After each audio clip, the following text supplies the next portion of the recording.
नमस्कार दोस्तों, मैं हूँ राखी। मेरे चैनल पर आप सभी का स्वागत है। कैसे हैं आप? आशा है आप सभी स्वस्थ होंगे। दोस्तों, आज मैं आपके लिए लेकर एक नया वीडियो लेकर आई हूँ जिसका टॉपिक मोटिवेशन है।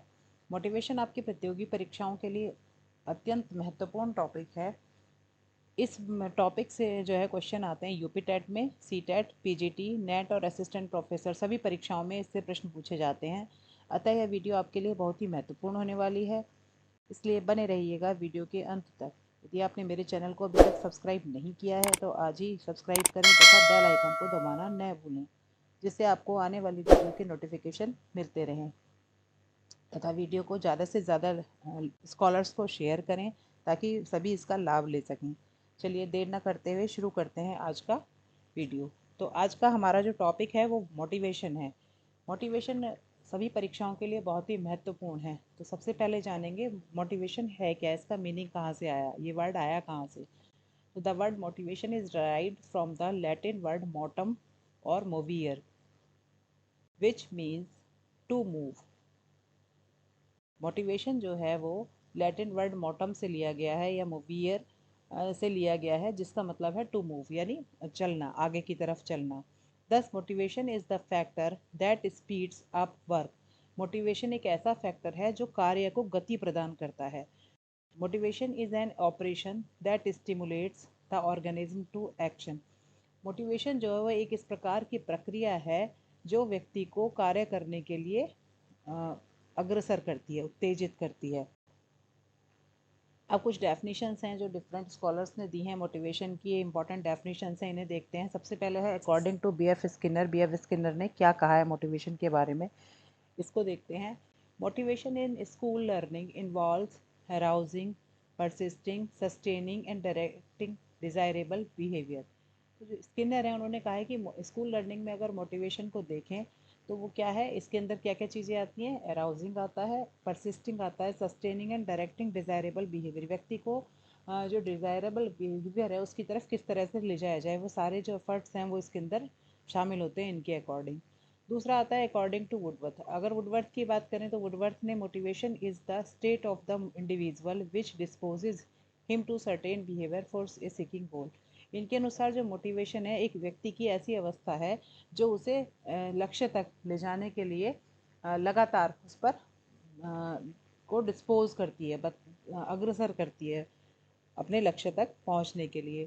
अकॉर्डिंग टू गुड, गुड के अनुसार मोटिवेशन क्या है। Motivation is the process of starting, continuing and regularizing a task. इनके अनुसार इन्होंने कहा है कि मोटिवेशन एक ऐसी प्रक्रिया है जो शुरुआत करने, लगातार जारी रखने या फिर उस कार्य को रेगुलराइज, किसी भी टास्क को करने में के लिए की जाती है। इसके बाद आता है अकॉर्डिंग टू गिलफोर्ड। गिलफोर्ड के अकॉर्डिंग मोटिवेशन क्या है। Motivation is an internal condition और फैक्टर। इनके अनुसार मोटिवेशन एक इंटरनल, आंतरिक अवस्था है विच टेंड्स टू इनिशिएट और सस्टेन एक्शन। जो किसी भी कार्य करने की शुरुआत कैसे की जाए और उसको किस तरह से किया जाए उसके लिए उसको अग्रसर करती है। तो इस तरीके से चार इंपॉर्टेंट डेफिनेशन हमने देखी। अब बात करेंगे टाइप्स की कि मोटिवेशन कितने प्रकार का होता है। बेसिकली जो मोटिवेशन है वो दो प्रकार का होता है। इंट्रिंसिक, आंतरिक मोटिवेशन, अभिप्रेरणा इसको हिंदी में कहते हैं, और एक्सट्रिंसिक, बाह्य अभिप्रेरणा। दो प्रकार की अभिप्रेरणा होती है, आंतरिक और बाह्य। सबसे पहले इंट्रिंसिक को देखते हैं। इंट्रिंसिक को कुछ अदर नामों से भी जाना जाता है, जैसे नेचुरल, प्राइमरी मोटिवेशन।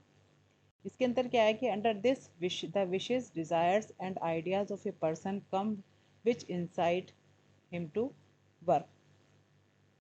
इसके अंदर क्या है कि व्यक्ति की इच्छाएं, किसी भी व्यक्ति के जो विचार हैं वो उसके विच इंसाइट हिम टू वर्क, जो उसको काम करने के लिए अग्रसर करते हैं, यानी नेचुरली रूप से उसके अंदर से उसे ये प्रेरणा देते हैं कि तुझे ये कार्य करना चाहिए। तो इस प्रकार का जो मोटिवेशन है वो इंट्रिंसिक में आता है, जो व्यक्ति को स्वतः ही कार्य करने के लिए उत्तेजित करे या अग्रसर करे। These are of three types. तीन प्रकार के होते हैं, साइकोसोमेटिक, सोशल एंड पर्सनल। तो साइकोसोमेटिक में अगर हम देखते हैं तो it is related of the body to the body and brain, like eating, drinking, work, consciousness, habit, emotion etcetera. इसमें ये सभी चीज़ें आती हैं जिसके अंदर उसकी बॉडी की जो नीड्स हैं वो भी आ जाती हैं, बायोलॉजिकल जैसे ईटिंग और ड्रिंकिंग आ गया, और मेंटली उसका जो है वो वाला पार्ट भी आ गया, कॉन्सियसनेस, हैबिट और इमोशंस एट्सेट्रा। दूसरा है social. It is related to society. Social से जैसे पता चलता है कि ये जो सोसाइटी से रिलेटेड होता है, like affection, love, respect, knowledge, position, Prestige, fame, leadership etcetera. इसके बाद नेक्स्ट आता है पर्सनल। पर्सनल में क्या आता है, जो उसके अपने व्यक्तिगत रुचि से संबंधित है, जैसे उसके पर्सनल इंटरेस्ट हो गए, उसका खुद का एटीट्यूड है, रिलीजन है, मोरल वैल्यूज़ हैं जो भी उसने सीखा है, स्पोर्ट्स, डिज़ायर्स एक्सेट्रा। ये सब चीज़ें इसके अंतर्गत आती हैं। इसके बाद आता है एक्सटर्नल। एक्सटर्नल है बाह्य, यानी वैसा अभिप्रेरण जो कि किसी दूसरे के द्वारा उसे दिया जा रहा हो, कार्य करने के लिए उसे मोटिवेट करता हो। इसे दूसरे नामों से भी जाना तो जाता है, जैसे अननेचुरल, आर्टिफिशियल या secondary motivation. It is related to the external environment. ये जो है बाह्य वातावरण से रिलेटेड होता है, such as punishment and reward, जैसे कि किसी को दंड दिया जाना या उसको पुरस्कार दिया जाना, cooperation, maturity, goals, ideas, opportunities to participate etcetera. इस प्रकार का जो मोटिवेशन आता है वो कहलाता है एक्सटर्नल, यानी जिसके लिए आउटसोर्सिंग है, जो कि बाहर से मिलता है, जो उसको अपना लक्ष्य पूर्ण करने के लिए या लक्ष्य को कंप्लीट करने के लिए अग्रसर करता है। अब आता है मोटिवेशन साइकिल। मोटिवेशन की जो प्रक्रिया है वो एक चक्र में इसमें दर्शाई गई है कि एक साइकिल है जो कि हमेशा लाइफ में चलता रहता है, जिसके 4 स्टेप हैं: नीड, ड्राइव, इंसेंटिव और मोटिव। तो जो सबसे पहला है नीड है। मोटिवेशन साइकिल ये बताता है कि जो नीड है सबसे पहले वो अराउज होती है, क्योंकि कोई भी व्यक्ति कोई भी एक्टिविटी तब तक नहीं करता जब तक कि उसको उसकी आवश्यकता ना हो, या कोई भी चीज़ पाने का प्रयास तब तक नहीं करेगा जब तक उसमें नीड ना जनरेट हो। तो सबसे पहली चीज़ क्या है, नीड। जब व्यक्ति के सामने नीड आती है तो वो उसी के अनुसार ड्राइव होती है, यानी उस नीड को किस प्रकार से प्राप्त करना है उसके लिए वो एक्शन करता है, वो कहलाता है ड्राइव। अब ड्राइव के बाद तीसरा स्टेप है इंसेंटिव। जब वो एक्शन करता है तो उसको जो एक्शन कंप्लीट होने के बाद प्राप्त होता है वो कहलाता है इंसेंटिव, यानी वो अपनी तरफ जो एक्शन है उसमें सफल होता है तो उसको इंसेंटिव प्राप्त होता है। वो जो इंसेंटिव उसे प्राप्त हुआ वो उसको गोल की तरफ अग्रसर करता है, यानी उसके लक्ष्य तक पहुंचाता है। अगेन फिर जब उसका लक्ष्य पूरा हो जाता है, नई नीड अराउज होती है, फिर नई ड्राइव होती है, फिर इंसेंटिव उसको अपना एक्शन करने के बाद एज ए रिवार्ड कुछ मिलता है, फिर वो उसको गोल के लिए मोटिवेट करता है। तो ये जो साइकिल है मोटिवेशन का, ये इसी प्रकार से चलता रहता है। अब बात करते हैं टाइप्स ऑफ मोटिव्स की। टाइप्स ऑफ मोटिव्स में सबसे पहले जो मोटिव आता है वो बायोलॉजिकल आता है, यानी जो बायोलॉजिकल या शारीरिक रूप से संबंधित है। इसके अंदर क्या आता है, भूख, प्यास, प्रोटेक्शन की जो आवश्यकताएं हैं वो आती हैं, वो सेक्सुअलिटी की हैं, वो सभी इसमें कवर्ड होती हैं। दूसरा होता है एक्वायर्ड। एक्वायर्ड वो होते हैं जो एनवायरनमेंट से एक्वायर किए जाते हैं, ऐसे मोटिवेटर्स जो कि एनवायर से ड्राइव होते हैं, वो आते हैं एक्वायर्ड मोटिव्स। तीसरे में आता है सोशल मोटिव। सोशल मोटिव्स के अंदर सोशल मोटिवेटर, सोशल सिक्योरिटी, जील, सोशल सोलर हाउसिंग, ये चीज़ें आती हैं। इसके बाद आता है पर्सनल मोटिव्स। पर्सनल मोटिव्स की अगर हम बात करते हैं तो इसमें आता है इंक्लूड हैबिट। इसमें आता है आपका हैबिट है, इंटरेस्ट है, एटीट्यूड है एंड सबलिमियल मोटिवेटर, जो आपको अपने आप आपके पर्सनल मोटिव होते हैं कि मुझे इस क्या बेटर करना है, कैसे करना है, जो आपको खुद को मोटिवेट करें। इसके बाद आपके नेचुरल मोटिव्स आते हैं। It is still inspiring that it is found in a person right from birth. Natural जो मोटिव्स होते हैं ये बचपन से यानी बाई बर्थ बच्चे के अंदर आते हैं, जैसे हंगरी है, thirst, safety needs, all the motives develop human life. के बाद आते हैं आर्टिफिशियल मोटिव्स। आर्टिफिशियल मोटिव्स की अगर हम बात करें तो these are motives that develop in the environment. ये वो मोटिव्स हैं जो एनवायरनमेंट में डेवलप होते हैं। They are the basis of natural motivator but the nature of their expression changes in the well of society. ये ऐसे मोटिवेटर्स होते हैं जो कि नेचुरल इन्वायरमेंट में डेवलप होते हैं, लेकिन सोसाइटी की नीड के अकॉर्डिंग उनके एक्सप्रेशन चेंज हो जाते हैं, जैसे गेनिंग प्रेस्टीज इन सोसाइटी, जैसे समाज के अंदर एक अच्छा मान सम्मान प्राप्त करना, बिल्डिंग सोशल रिलेशन, सामाजिक संबंध स्थापित करना, are all artificial yet called motivationally, क्योंकि ये भी व्यक्ति को मोटिवेट करते हैं। इसके बाद आते हैं फैक्टर अफेक्टिंग मोटिवेशन। वो कौन कौन से फैक्टर हैं जो मोटिवेशन को अफेक्ट करते हैं। तो सबसे पहले जैसे हमने मोटिवेशन साइकिल में बात की थी नीड, कि व्यक्ति की आवश्यकता क्या है, आवश्यकता के अनुसार उसको जो है मोटिवेशन अफेक्ट होता है। अगर उसकी आवश्यकता अति है, मतलब जिसकी बहुत ज़्यादा उसको नीड है, तो वो ज़्यादा मोटिवेट रहेगा उसको करने के लिए, उसे रहेगा कि हाँ मुझे इसे पूरा करना है जल्द से जल्द। उसका एटीट्यूड भी इस पर इफेक्ट डालता है कि वो चीज़ों के प्रति किस प्रकार का एटीट्यूड रखता है, कि कोई काम करना है या नहीं करना है, उसके प्रति उसका पॉजिटिव या नेगेटिव किस प्रकार का एटीट्यूड है, वो भी मोटिवेशन को अफेक्ट करता है। इसके अलावा उसका इंटरेस्ट है, हैबिट्स हैं, इमोशनल स्टेट है कि मानसिक रूप से इमोशनली वो कितना प्रिपेयर है, एस्पिरेशन है, मोटिवेशनल रोल ऑफ टीचर कि उसका जो टीचर है एक स्टूडेंट का, एक बच्चे का, वो उसको कितना मोटिवेट कर पाता है चीज़ें करने के लिए।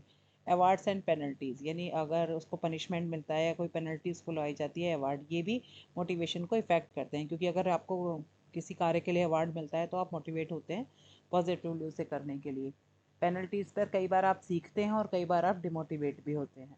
तो ये जो मोटिवेशन के फैक्टर हैं ये सारे ही इम्पोर्टेंट हैं जो कि मोटिवेशन को पर इफ़ेक्ट डालते हैं। इसके बाद आता है मेथड्स ऑफ मोटिवेशन कि किस प्रकार से मोटिवेट किया जाए। तो मोटिवेशन के लिए जो मेथड हैं कुछ इस तरीके से दिए गए हैं। सबसे पहला है बाय जनरेटिंग इंटरेस्ट, बच्चे में इंटरेस्ट को जनरेट करके, क्रिएटिंग इंटरेस्ट भी इसको हम बोल सकते हैं कि बच्चों में इंटरेस्ट क्रिएट किया जाए चीज़ों के प्रति, उनको उसके कहते हैं ज़्यादा से ज़्यादा अवेयरनेस दी जाए जिससे कि उनका इंटरेस्ट क्रिएट हो, उसके बारे में क्यूरियोसिटी उनके अंदर जनरेट कर दी जाए जिससे वो कुछ करने का प्रयास करें। तो एक मेथड ये हो सकता है। दूसरा है सक्सेस पर उसे अप्रिसिएशन मिलेगा, तो वो जो एक मेथड है वो भी मोटिवेशन का। अप्रिसिएशन से बहुत ज़्यादा मोटिवेशन मिलता है। गेम्स गेम्स कराएं उनमें समय समय पर, तो उससे भी बच्चे बहुत कुछ सीखते हैं और मोटिवेट होते हैं अपने आप को अच्छा परफॉर्म करने में। अगर कोई जीतता है तो दूसरे को भी लगता है नेक्स्ट टाइम मुझे ज़रूर विन करना है। वो वहाँ सीखता है उस व्यवहार को और मोटिवेट होता है। इसके अलावा मेडिटेशन है, अवार्ड है, सोशल प्रोग्राम्स हैं, क्लासरूम एनवायरनमेंट में भी तरह तरह से मोटिवेशन प्रदान किया जा सकता है बच्चों को उनके वर्क के लिए, उन्हें अप्रिशिएट करके, कभी कभी उनको कोई छोटा मोटा रिवार्ड देकर किया जा सकता है। ग्रुप वर्क समूह में कार्य करने के लिए दिया जाए, इससे भी बच्चे मोटिवेट होते हैं। कई बार कुछ बच्चे बहुत हेजिटेशन रखते हैं कार्य करने में, उन्हें लगता है कि वो कर पाएंगे नहीं कर पाएंगे अकेले, तो जब वो ग्रुप में करते हैं तो वो दूसरे को देखकर मोटिवेट होते हैं और उस कार्य को अच्छे तरीके से कर पाते हैं। दूसरा कंपटीशन, अगर समय समय पर कंपटीशन रखा जाए तो बच्चे एक दूसरे से आगे बढ़ने का प्रयास करते हैं, इससे भी उन्हें मोटिवेशन मिलता है। अब बात करेंगे कुछ थ्योरीज ऑफ मोटिवेशन की जो कि एग्जाम्स में अक्सर पूछी जाती हैं। तो जो इंपॉर्टेंट थ्योरीज हैं यहाँ हम सिर्फ इनके नाम देख रहे हैं, आगे आने वाली वीडियोस में हम डिटेल में इन थ्योरीज को देखेंगे। अभी फ़िलहाल हम इनके नाम जान लेते हैं। सबसे पहली जो सबसे ज़्यादा most important theory, Maslow self actualisation theory, इसे नीड थ्योरी भी कहते हैं।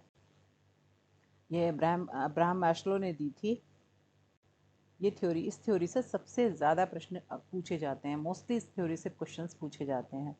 दूसरा है drive reduction theory, given by हल के द्वारा दी गई ड्राइव रिडक्शन थ्योरी। इसका वीडियो मैं लर्निंग वीडियोस में पहले ही दे चुकी हूँ, इसका लिंक मैं डिस्क्रिप्शन बॉक्स में आपको प्रोवाइड कर दूँगी।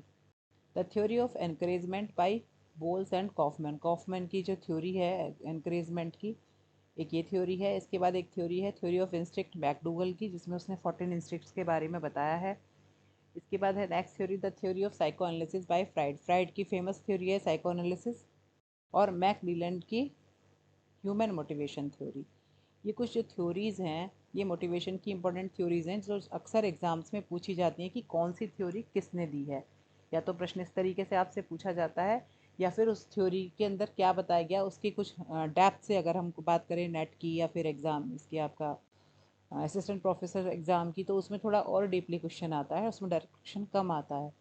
तो हमें फ़िलहाल सबसे ज़्यादा इंपॉर्टेंट ये है कि हमें ध्यान रखना है कि जो थ्योरीज़ ऑफ मोटिवेशन है ये इनके नाम क्या क्या हैं, कौन कौन सी थ्योरीज़ हैं और किस किस ने दी है। तो आज के वीडियो में इतना ही। यदि आपको मेरा वीडियो पसंद आया हो तो मेरे वीडियो को लाइक करें, चैनल को सब्सक्राइब करें और बेल आइकन पर क्लिक ज़रूर करें। Thank you.